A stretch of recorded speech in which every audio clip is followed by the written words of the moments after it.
में है। क्या लगता है मुस्लिम धर्म अपनाने के बाद आपको न्याय मिलेगा?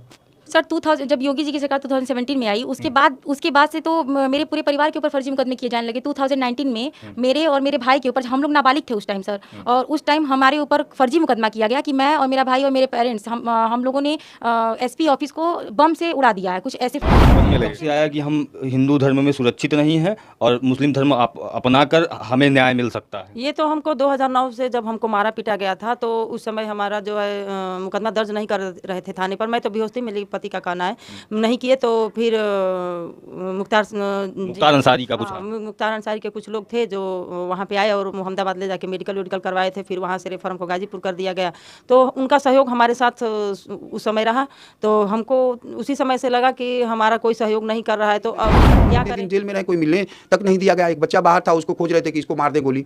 वो कई बार जाके लुक छुप के प्रयास किया, उसको भी नहीं मिलने दिए। तो इस तरह की हम जिनसे संपर्क मदद मांगने गए हैं, तो एक ऑन कैमरा कुछ बोलना हमारे लिए अभी और खतरा है। हम लोग काफ़ी वीकनेस में चल रहे हैं। तो इस तरह का ये चल रहा है कि भाई आप हिंदू हो, हम मुसलमान हैं, आप तो हमसे भी बदतर स्थिति में हो कि आप अकेले हो। 6 से लेके 20 तक के बीच में घर में नज़रबंद रखा गया। जब हम इस बीच इन प्रशासन के हमारे गाजीपुर प्रशासन के खिलाफ गए राज्यपाल जी के यहाँ लखनऊ मिलने और मुख्यमंत्री जी महोदय से मिलने, तो उस बीच में हम लोगों को उसी जब नज़रबंदी में हम लोग कैसे बच बचा के जाने की कोशिश की, तो बनारस से हम लोगों को औड़िहार ले जाके पुलिस फोर्स के द्वारा, बनारस की पुलिस फोर्स के द्वारा औड़िहार ले जाया गया। और वहाँ गाजीपुर के कोतवाल मौजूद थे औड़िहार में। उन्होंने मेरे और मेरी मम्मी के सीने पे बंदूक लगाया नीचे ले जाकर कोने में, और मेरे पापा के कनपट्टी में बंदूक लगाया और धमकाया डराया बहुत ज़्यादा। हम लोगों ने बहुत गिड़गिड़ाया पूरी एनकाउंटर।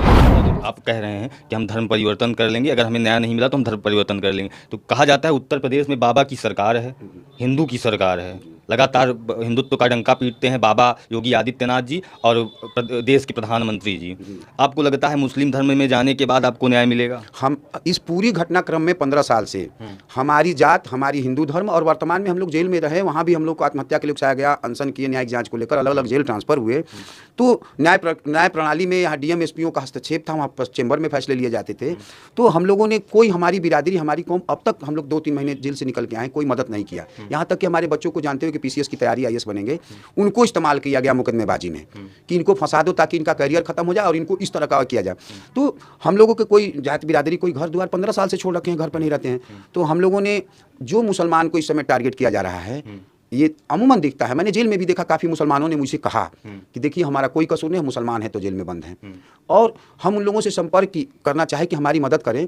तो उन लोगों ने हमसे गोपनीय बातें बताई कि आप हिंदू में रहकर कुछ नहीं कर पाओगे, हमारे साथ रहो, हम आपकी मदद करेंगे, आपकी सुरक्षा। नमस्कार, अभी हम गाजीपुर में मौजूद हैं और मुख्तार अंसारी की मौत के बाद लगातार सोशल मीडिया पे एक प्रकरण लगातार वायरल है और एक परिवार के साथ हम जिनका कहना यह है कि हमें अगर न्याय नहीं मिलेगा तो हम धर्म परिवर्तन कर लेंगे। ये हिंदू का परिवार है, मनोज राय जी हैं, उनकी पत्नी है, उनकी बिटिया है। इनका कहना है कि उत्तर प्रदेश पुलिस के द्वारा और प्रशासनिक अधिकारियों के द्वारा इतना पीड़ित हैं हम कि हम मजबूरन, हमें जहां से मदद मिलेगी हम उधर जाएंगे, हम धर्म परिवर्तन कर लेंगे। ये सोशल मीडिया पे लगातार वायरल है। हम मनोज जी से बात करने की कोशिश करेंगे कि क्या मामला है सर। हम गाजीपुर जनपद के नसीराबाद गांव से हैं। 2009 में हमारे पट्टीदार लोग हम लोगों पे प्राणघातक हमला किए थे। उस समय के प्रशासनिक अधिकारी, थानाध्यक्ष भी उसमें सम्मिलित थे, और उस समय हमारी पत्नी मरी हुई अवस्था में थी, सांस चल रही थी। तो बगल में महन गांव के लोगों ने उठा के लाया और उन्हीं के द्वारा, उनके मुख्तार अंसारी के जो प्रतिनिधि थे, उन्होंने दवाई वाई कराई और मदद की, तो हम लोग की जान बची। मुकदमा भी लिखा गया, हमारी तहरीर पे नहीं लिखा गया, हमारे द्वारा दूसरी तहरीर हमारे नाम से लिख के दर्ज किया गया। तब से ये लोग दोनों मिलकर हम लोगों को गांव नहीं रहने दिए, ज़मीन से बेदखल कर दिए प्रशासन और ये दोनों लोग मिल करके, और हम लोग अपना इधर उधर दर दर भटक करके जीवन अपन करने लगे। शिकायत मेरी पत्नी करती रही, तो हम लोगों पर आधा दर्जन मुकदमा हम पर, हमारी पत्नी पर पुलिस ने दर्ज करा दिया। एक दिन में 3-3 मुकदमा। उत्तर प्रदेश पुलिस 5-6 बार मेरी पत्नी को जेल भेज दिया और बच्चों तक को 2 बार झूठे मुकदमे में फंसाने का। वर्तमान में ये हुआ कि हम लोग किसी तरह से जीविका उपार्जन ट्रक चला रहे थे गाजीपुर में रैक साइडिंग पर कि बच्चों को पढ़ा लिखा लें। मुकदमे तो खेत बाड़ी तो सदर एसडीएम का दिन है। तो यहाँ पर एक पूरे मामले में भ्रष्टाचार है। पुलों पे एसपी वसूलवाते हैं, आरटीओ 1.5 से 2 करोड़ रुपया अपने दफ्तर से लेके रोडों पर गलत करिए, सही तो आप कर ही नहीं सकते। आपका कहने का मतलब है कि मेरी ईमानदारी का मुझे सिला मिला है। जी, तो हम गलत नहीं करना चाहते थे। जब इसका विरोध मेरी पत्नी 1.5 वर्षों से कर रही थी, वर्तमान में आरटीओ के खिलाफ भूख हड़ताल को लेकर बैठना था, तो उन्होंने क्या प्रकरण था, क्यों किस तरीके से आरटीओ के द्वारा धन उगाही की जाती? आरटीओ कैथी टोल पे कैथी टोल वाला 10 लाख पर डे वसूलता है ओवरलोडिंग का। आप ड्राइवर हैं? हम ड्राइवर हैं और हमारे पास एक इधर उधर हमने कर्जा लेके ज़मीन के गिरवी के बतौर कि रजिस्ट्री करेंगे, तो ट्रक भी एक लिया है, तो हम रैक साइडिंग पे चलाते थे। तो वहाँ पर ये ओवरलोडिंग के ही जरिए चलवाती हैं आरटीओ। वो वहीं नहीं, पूरे जनपद गाजीपुर में जो बनारस से आती हैं, एक सिस्टम है कि आप गलत काम करिए, इस पुल पर पैसा दे के जाइए, नहीं तो पुल प्रतिबंधित है पुलिस की तरफ से, एक सिस्टम बांध रखा है। हम उस सिस्टम में सेट नहीं हो पा रहे थे, इसलिए कि हमको अपने बच्चों के लिए जीविका उपार्जन करना था। कोई व्यवसाय तो मेरा था नहीं कि मैं धनी होने के लिए व्यवसाय कर रहा हूँ। तो उन्होंने हम नहीं दिए, तो मेरी पत्नी विरोध की। जब विरोध लिखा पड़ी की, तो उन लोगों ने हम लोगों को हमारी 2 ट्रकों को षड्यंत्र करके बंद कर दिया। उसके बाबत एसपी के यहाँ गई, तो 1 महीना पंचायत की कि आप को दोषी मान लीजिए, हम पैसा भर देते हैं और फिर आप गलत तरीक़ा से करिए काम, पैसा दीजिए। तो उस पर एग्री नहीं हुई, तो उन्होंने FIR दिया, नहीं दर्ज हुआ तो याचना के लिए बैठ गई, तो इनको जेल में डाल दिया गया 151 में। यह कहा गया कि जमानतें नहीं दी, जबकि SDM के यहाँ प्रस्तुति नहीं किया गया था। फिर निकलने के बाद ये राज्यपाल महोदय के यहाँ पूर्व के प्रकरण वर्तमान की शिकायत की गई। वहाँ शिकायत करने के बाद इनसे वार्ता भी हुई, यहाँ भेजा गया। आने के पश्चात हम लोगों को बंधक बना लिया गया 7 जनवरी से, और 19 जनवरी को इस बीच बंधक बनाकर अलग अलग जगहों पर ले जाकर के ये दिखाया गया कि हम यहाँ गए हैं। और 18 तारीख को रात को जनवरी को मैं मेरी पत्नी और ये तीनों लोग लखनऊ जा रहे थे शिकायत को लेकर। तो इन लोगों का SP और CO सदर और कोतवाल साहब का फ़ोन है कि क्यों लखनऊ जा रही हैं, और जरिए सर्विलांस ट्रैक करके कैंट थानाध्यक्ष और खानपुर SO गए, वहाँ से जबरन उठा कर लिया, जो वहाँ CCTV कैमरे में प्रतीक्षालय के बाहर में ये चीज़ें शूट है, उठा के लाए और ला करके यहाँ कोतवाल गाजीपुर दीनदयाल पांडे पहले से ही मौजूद थे अपनी फोर्स के साथ सैदपुर और खानपुर के सैदपुर और ओढ़ियार के बीच में। वहाँ पर मुझे और मेरी पत्नी और मेरी बेटी को हथियार सटाकर इनकाउंटर कर रहे थे। इनकाउंटर करने की कोशिश की, मार दिए होते। पता नहीं किसका फ़ोन आया, तो ये कहा गया, हम लोगों ने कहा कि हम लोग अब नहीं शिकायत करेंगे, नहीं कहीं जाएंगे, जैसा कहेंगे। तो किसी से बात किए कोतवाल साहब, उसके बाद हम लोगों को नहीं मारा गया, ला के घर में बंद कर दिया गया। उसके नेक्स्ट दिन सुबह ही हमें लोगों को घर में से पकड़ के नग्न अवस्था में थे, उठा कर ले गए, और यह बताया गया कि हम पर आरटीओ ने रंगदारी का मुकदमा दर्ज करा दिया। ये बताइए, एक मामला जो आप कह रहे हैं कि हम धर्म परिवर्तन कर लेंगे, अगर हमें न्याय नहीं मिला तो हम धर्म परिवर्तन कर लेंगे, तो कहा जाता है उत्तर प्रदेश में बाबा की सरकार है, हिंदू की सरकार है, लगातार हिंदुत्व का डंका पीटते हैं बाबा योगी आदित्यनाथ जी और देश के प्रधानमंत्री जी। आपको लगता है मुस्लिम धर्म में जाने के बाद आपको न्याय मिलेगा? हम इस पूरी घटनाक्रम में 15 साल से हमारी जात, हमारी हिंदू धर्म, और वर्तमान में हम लोग जेल में रहे, वहाँ भी हम लोग को आत्महत्या के लिए उकसाया गया, अनशन किए, न्यायिक जांच को लेकर अलग अलग जेल ट्रांसफ़र हुए। तो न्याय प्रणाली में यहाँ DM SPO का हस्तक्षेप था, वहाँ चेंबर में फैसले लिए जाते थे। तो हम लोगों ने कोई, हमारी बिरादरी, हमारी कौम, अब तक हम लोग 2-3 महीने जेल से निकल के आए, कोई मदद नहीं किया। यहाँ तक कि हमारे बच्चों को जानते हुए कि PCS की तैयारी IAS बनेंगे, उनको इस्तेमाल किया गया मुकदमेबाजी में कि इनको फंसा दो ताकि इनका करियर ख़त्म हो जाए और इनको इस तरह का किया जाए। तो हम लोगों के कोई जात बिरादरी, कोई घर द्वार 15 साल से छोड़ रखे हैं, घर पर नहीं रहते हैं। तो हम लोगों ने, जो मुसलमान को इस समय टारगेट किया जा रहा है, ये अमूमन दिखता है। मैंने जेल में भी देखा, काफ़ी मुसलमानों ने मुझसे कहा कि देखिए हमारा कोई कसूर नहीं, मुसलमान है तो जेल में बंद हैं, और हम उन लोगों से संपर्क करना चाहे कि हमारी मदद करें। तो उन लोगों ने हमसे गोपनीय बातें बताई कि आप हिंदू में रहकर कुछ नहीं कर पाओगे, हमारे साथ रहो, हम आपकी मदद करेंगे, आपकी सुरक्षा करेंगे। आपको ये लगता है कि उनको प्रताड़ित किया जा रहा है मुस्लिम वर्ग को, तो कैसे लगता है वो आपको न्याय दिला पाएंगे? देखिए ना, मैं कम से कम वो हमारे लोग नहीं आए, हमारे घर के, हमारे बिरादरी के लोग नहीं आए, हमारे ये लोग नहीं आए, जब तक हम जिंदा रहेंगे व्यक्ति की तो मदद मिलेगी, व्यक्ति की तो मदद मिलेगी। कम से कम 10 आदमी मुसलमान तो मेरे साथ खड़ा होंगे। आज के डेट में आप मीडिया वाले आए हो, इतनी बड़ी घटना हुई, कोई मीडिया वाला लोकल आया नहीं, कोई भी नहीं आया कि हमारी बात भी कहीं पहुंचे, कोई जेल में मिलने जाए। हम लोग इतने दिन जेल में रहे, कोई मिलने तक नहीं दिया गया। एक बच्चा बाहर था, उसको खोज रहे थे कि इसको मार दे गोली, वो कई बार जाके लुक छुप के प्रयास किया, उसको भी नहीं मिलने दिए। तो इस तरह की हम जिनसे संपर्क मदद मांगने गए हैं, तो एक ऑन कैमरा कुछ बोलना हमारे लिए अभी और खतरा है, हम लोग काफ़ी बिजनेस में चल रहे हैं। तो इस तरह का ये चल रहा है कि भाई आप हिंदू हो, हम मुसलमान हैं, आप तो हमसे भी बदतर स्थिति में हो कि आप अकेले हो। मतलब हिंदू धर्म में होकर भी आप जिस हाँ, तरीके से बिल्कुल, मैं पीड़ित हैं। अकेले हूँ। हाँ। हम लोग बिल्कुल अकेले हो गए हैं, एकदम एक सिंगल 3-4 पर्सन हो गए हैं बस। 4 के अलावा इस दुनिया में हमारा कोई हिंदुस्तान में है नहीं। हमारे बच्चे, हम लोगों ने कई बार बाबा योगी से मुलाकात करने का प्रयास किया, गाजीपुर प्रशासन के वहाँ पुलिस प्रशासन से बात करके मिलने नहीं दिया, बाबा से मुलाकात नहीं हो पा रही है। हम चाहते हैं कि पूरे प्रकरण, सबसे पहले इस गाजीपुर पुलिस कभी भी कुछ हमारे साथ घटना कर सकती है, कभी भी, इससे भी बदतर। और हाँ, हम लोग एक तरह से बस जिंदा हैं, लाश के बराबर, मरे नहीं हुए हैं, बस यही जान लीजिए कि सांस चल रही है। तो अभी जो इनकाउंटर करने की कोशिश की गई, आप पर पिस्टल लगाई गई, आपकी पत्नी पर, आपकी बिटिया पर, तो हम उनसे जानने की कोशिश करेंगे। माता जी, क्या मामला था? सर, मामला यही था कि हम भ्रष्टाचार के खिलाफ 1.5 साल पहले से ही अपनी आवाज़ उठाती थी, शिकार थी इसमें। हम भी, मेरे पति भी इस काम को करते थे, वो भी शिकार थे, तो मैं इसका आवाज़ उठाती थी कि मेरे पति गलत काम नहीं करेंगे, जो है आप अपना जो नियम से जो चल होता है उस काम को करवाइए। वो बार बार कहती थी कि आप पैसा दो और गाड़ी चलवाओ। हम इस पर एग्री नहीं होते थे, बार बार इनसे शिकायत करते थे कि हमारा जीविका उपार्जन यही है, मेरे बच्चे पढ़ते हैं, मेरी गाड़ी चलने दिया जाए। ये कहते थे कि आपकी गाड़ी पैसा दोगी तो चलेगा, नहीं तो नहीं चलेगा।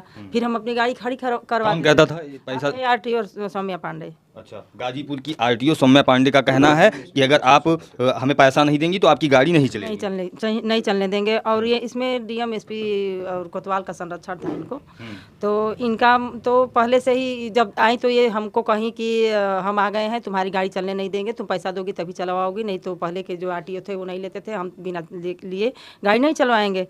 तो हम इनकी शिकायत एसपी और डीएम साहब को करते रहे, बहुत पत्रक मैं डाली हूँ, और इसका ऊपर भी मैंने रजिस्ट्री किया है, मुख्यमंत्री तक को भी मैंने इसका रजिस्ट्री किया है कि मेरी ये कागज़ को मेरी दबा देंगी, कल को कह देंगे कि डीएम एसपी साहब की ये आई नहीं। इसलिए हमने डाक द्वारा भी इसको छोड़ा है, ताकि ये ना कह सकें कि हमारे यहाँ ये आई नहीं है, ये धरना पर बैठ गई। मैं इनके खिलाफ मुकदमा दर्ज करने के लिए भी दी थी एसपी साहब को, क्योंकि ये मेरी गाड़ी को एक बार नहीं 2-2 बार चालान, एक ही गाड़ी को 2-2 बार चालान करके, और बिना गाड़ी लदे खाली गाड़ी को खड़ी थी साइड में रैक पर, उसको लिया के इन्होंने लिया के बंद करना शुरू कर दी। उसके बाद मेरा एक और 18 चक्का था, उसको भी लिया के ये अपने ही जो होते हैं माल के वो व्यापारी, उनसे लोडिंग करवा के, और अपने ही ड्राइवर दीपक पांडे थे, उनसे उठवा के और गाड़ी को लिया के महाराजगंज में बंद कर दी। फिर मैंने इसका शिकायत एसपी साहब को किया कि ये मेरी गाड़ी वहाँ खड़ी थी, इसको कैसे लोडिंग करवा दिए।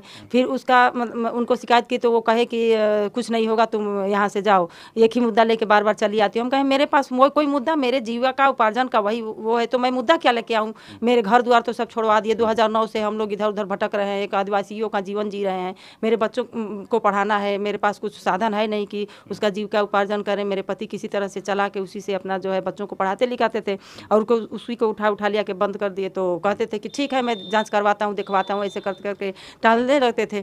फिर हम उनसे कहे कि आप नहीं मुकदमा दर्ज करेंगे तो मैं शांतिपूर्वक अपना याचना करूंगी गेट पर बैठ के। तो मैं गेट पर बैठ गई और अपनी याचना करने लगी। अच्छा, ये मन में ये कब से आया कि हम हिंदू धर्म में सुरक्षित नहीं हैं और मुस्लिम धर्म अपना कर हमें न्याय मिल सकता है? ये तो हमको 2009 से जब हमको मारा पीटा गया था, तो उस समय हमारा जो है मुकदमा दर्ज नहीं कर रहे थे थाने पर। मैं तो बेहोश थी, मेरे पति का कहना है, नहीं किए। तो फिर मुख्तार अंसारी का कुछ मुख्तार अंसारी के कुछ लोग थे जो वहाँ पे आए और अहमदाबाद ले जाके मेडिकल करवाए थे। फिर वहाँ से रेफर हमको गाजीपुर कर दिया गया। तो उनका सहयोग हमारे साथ उस समय रहा। तो हमको उसी समय से लगा कि हमारा कोई सहयोग नहीं कर रहा है, तो क्या करें। फिर हम सोचे कि हमारा भाई योगी जी का सरकार आया है तो कुछ ना कुछ हमारा करेंगे, लेकिन अभी तक से कुछ इस कार्रवाई नहीं की गई है। उल्टे हमको बार बार गलत मुकदमे में फंसा दिया जाता है। मेरे पूरे परिवार को मेरे साथ साथ घसीटा जाता है। मेरे यहाँ तक कि मेरी बच्ची यहाँ रहती नहीं है, बच्चा यहाँ रहता नहीं। 4 साल 5 साल हो गया इनको हम बाहर भेजे थे पढ़ाने के लिए कि चलो ठीक है, हमको ये लोग मुकदमा में फंसा दे रहे हैं, हम उसको झेल लेंगे, मेरे बच्चे तो कम से कम पढ़ लें। इनको दूर हटाए थे। लेकिन ये आई थी अभी 1-2 दिन के लिए, इसको BHO दवाई करवाने के लिए आई थी। उसी समय घर आई थी और ये सोई थी, इसको भी उठा ले गए मुकदमा दर्ज करके। हम इनसे बात कर, इनकी बिटियां हैं, इनसे हम बात करने की कोशिश करेंगे कि क्या उस रात क्या हुआ था जब आपके सीने पर प्रशासन के द्वारा पिस्टल रखी गई थी, इनकाउंटर करने को कहा जा रहा था। सर हमें 6 से लेके 20 तक के बीच में घर में नज़रबंद रखा गया। जब हम इस बीच इन प्रशासन के हमारे गाजीपुर प्रशासन के खिलाफ गए राज्यपाल जी के यहाँ लखनऊ मिलने और मुख्यमंत्री जी महोदय से मिलने, तो उस बीच में हम लोगों को उसी जब नज़रबंदी में हम लोग कैसे भी बच बचा के जाने की कोशिश की, तो बनारस से हम लोगों को औड़िहार ले जाके पुलिस फोर्स के द्वारा, बनारस की पुलिस फोर्स के द्वारा औड़िहार ले जाया गया। और वहाँ गाजीपुर के कोतवाल मौजूद थे औड़िहार में। उन्होंने मेरे और मेरी मम्मी के सीने पे बंदूक लगाया नीचे ले जाकर कोने में, और मेरे पापा के कनपट्टी में बंदूक लगाया और धमकाया डराया बहुत ज़्यादा। हम लोगों ने बहुत गिड़गिड़ाया, पूरी इनकाउंटर करने की उन्होंने कोशिश की, लेकिन हम लोगों ने बहुत गिड़गिड़ाया कि हम ऊपर नहीं जाएंगे, हम कोई शिकायत नहीं करेंगे, हम चुपचाप रहेंगे। तो वो हमको फिर घर पे लाके नज़रबंद करके रख दिया। और अगले दिन सुबह अर्ली मॉर्निंग उन्होंने हमारे ऊपर कोई ये रंगदारी का मुकदमा उन्होंने ARTO की संलिप्तता में, क्योंकि मेरी मम्मी इसके खिलाफ कंप्लेंट्स करती थी कि ये ओवरलोडिंग लदवाती हैं पूरे ज़िले में और वसूली करती हैं, तो उसके लिए इन्होंने हमको फंसा दिया कि मैं और मेरे पेरेंट्स, इन लोगों ने रंगदारी मांगी है। इसमें जिला प्रशासन के साथ साथ CGM कोर्ट तक संलिप्त है, क्योंकि कोर्टों में सर चैम्बर्स में बैठ के एक दूसरे से डिस्कशन करके ये लोग कार्रवाई करते हैं हमारे ऊपर। जब जमानत की बात आती है सर, तो CGM कहते हैं कि मेरी जमानत हो जानी चाहिए, बच्ची को क्यों लेके आया आप लोगों ने। तो उनको SP और DM फिर हमको बाहर ले जाया जाता है, वहाँ से निकाला जाता है, और SP DM उनको समझाते हैं चैम्बर में बैठ के कि ऐसे ऐसे मतलब हमारे लिए पूरे कानून को ताक पे रख दिया जाता है सर, और हमको फर्जी मुकदमे में फंसा के ज़बरदस्ती जेल भेजा जाता है। और वहाँ पे भी हम लोगों ने CGM सर से बोला कि हमारे साथ अन्याय हो रहा है, हम खाना पीना त्याग देंगे सर, हम मरना चाहते हैं। मेरी तो पढ़ाई इन लोगों ने बर्बाद कर दी सर, मेरे पेरेंट्स मुझे कैसे भी पढ़ाते थे बाहर। तो 15 दिन तक हम लोगों ने खाना पीना नहीं खाया, और जेल में हम लोग को बहुत प्रताड़ित किया गया सर। ये सुसाइड तक की स्थिति आई। मेरे पापा ने काफ़ी कोशिश की सुसाइड करने की, बट हम लोगों का मुंह देख के वहाँ के लोगों ने, जो लोग थे, उनको समझाते थे कि सुसाइड मत करिए, बट इतना प्रताड़ित किया जाता था वहाँ के जेल के प्रशासन द्वारा। जेल में भी प्रशासन, बाहर के SP DM से भी जेल प्रभावित जैसे, क्योंकि मेरे पापा को काफ़ी मारने की कोशिश की गई है, काफ़ी उन्होंने सुसाइड करने की कोशिश की। 2017 से योगी बाबा की सरकार है, लगातार आपका परिवार ये कह रहा है कि हम मुस्लिम धर्म अपना लेंगे, हमको तब न्याय मिल सकता है, न्याय की उम्मीद दिख रही है। लगातार कहा जाता है कि जो एक मुख्तार अंसारी वाला मामला हुआ, उसके बाद आप इस बात को कह रही हैं, लगातार चर्चा में है। तो क्या लगता है मुस्लिम धर्म अपनाने के बाद आपको न्याय मिलेगा? सर 2000 जब योगी जी की सरकार 2017 में आई, उसके बाद से तो मेरे पूरे परिवार के ऊपर फर्जी मुकदमे किए जाने लगे। 2019 में मेरे और मेरे भाई के ऊपर, हम लोग नाबालिग थे उस टाइम सर, और उस टाइम हमारे ऊपर फर्जी मुकदमा किया गया कि मैं और मेरा भाई और मेरे पेरेंट्स, हम लोगों ने SP ऑफिस को बम से उड़ा दिया है, कुछ ऐसे मुकदमे लगे थे। फिर 5 सालों तक इन लोगों ने हमारे ऊपर उस मुकदमे को रखा, और हमको परेशान करने के लिए कि हम कहीं ऊपर ना जा पाएँ, योगी जी से ना मिलें, या फिर किसी ऊपर उच्च अधिकारियों से ना मिलें इनके खिलाफ। उन लोगों ने हमको इस फर्जी मुकदमे में फंसाए रखा। उसके बाद 5 साल के बाद उन्होंने नाम निकाल दिया मेरा और मेरे भाई का, कि हम लोग उसमें संलिप्त नहीं थे। फिर दोबारा उन लोगों ने हम जाने की जब कोशिश की है, जब नाम निकल गया, तो कि हम इनकी कंप्लेंट्स लेके ऊपर जाएंगे, तो इन लोगों ने फिर दोबारा हमारे ऊपर फर्जी मुकदमे कर दिया और हमको मरवाने की कोशिश की सर। तो गाजीपुर की पुलिस प्रशासन बहुत भ्रष्ट हो गई है। पूरे मामले में किसको जिम्मेदार मानती हैं आप? सर ARTO और SP और DM इस टाइम के सर, इन लोगों ने सर, यहाँ की ARTO मिस सौम्या पांडे, उन्होंने पूरा इन लोगों का SP और DM सर का साथ दिया, क्योंकि हम इनके लिए ऊपर गए थे सर, इनके संरक्षण में इन्होंने ये काम किया। हम 28 दिसंबर को, इसी 2023 28 दिसंबर को हम लोगों ने इसके लिए राज्यपाल मैम के यहाँ बैठ के उनसे आग्रह करके उनसे मुलाकात किया था सर, और इसके लिए बहुत अच्छे वहाँ से लेटर्स भी आए थे, बट यहाँ के अधिकारियों ने उस लेटर को दबाते हुए कि फिर हम इसके लिए ऊपर ना चले जाएँ, उन्होंने हमारे साथ ये सारी घटनाएं की और फर्जी मुकदमे ला दिए हमारे ऊपर। और सर जेल में हम लोगों ने 15 दिन तक अनशन किया, उसको तक बाहर नहीं आने दिया, हम लोग को अलग अलग जिलों में ट्रांसफर कर दिया। अगर आपका वीडियो ये योगी आदित्यनाथ देख रहे हो तो क्या कहना चाहेंगे? सर उनसे हम यही रिक्वेस्ट करेंगे कि हमें इन सारे प्रकरण के लिए एक न्याय जांच बिठाएं इस पे, और हमारी सुरक्षा का जिम्मेदारी लें सर, क्योंकि हम इस टाइम तो हम लोग बहुत आहत हैं सर। मेरे पापा तो कई बार सुसाइड करने की कोशिश की, बट हम लोग उनके बच्चे हैं, उनको समझाते हैं और कहते हैं कि बहुत परेशान है सर हम लोग इन सारी चीज़ों को लेके। इन लोगों ने बहुत हम लोगों को मरवाने की कोशिश की कई बार, कभी भी सर हमारे फ़ोन पूरे इन लोगों ने सर्विलांस पे रख रखे हैं कि हम कहाँ जाते हैं, क्या बातें करते हैं, हम सुरक्षित नहीं है सर गाजीपुर में बिल्कुल भी।